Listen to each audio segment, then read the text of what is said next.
রান্না হবে ডাল, পেঁয়াজ কালি আলু ভাজা আর বাঁধাকপির তরকারি। এই পেঁয়াজ কালি আলু ভাজাটাকে বসিয়ে দিয়েছি আমি।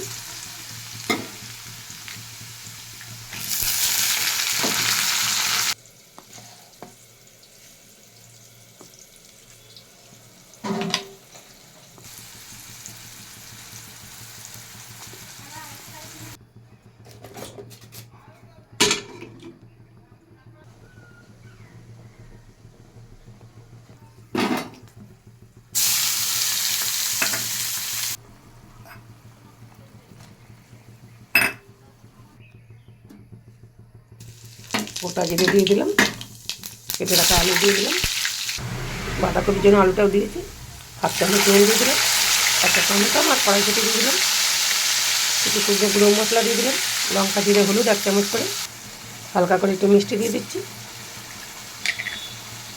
মশলাটা মোটামুটি কষানো হয়ে গেছে, অল্প একটু নুন দিয়ে দিচ্ছি, বাঁধাকপিটা দিয়ে দিলাম, নাড়াচাড়া দিয়ে ধনে পাতা দিয়ে নামিয়ে দেবো। বাঁধাকপিটা আমার হয়ে গেছে, আমি একটু ধনে পাতা উপর থেকে ছিটিয়ে দিয়ে নামিয়ে দিচ্ছি।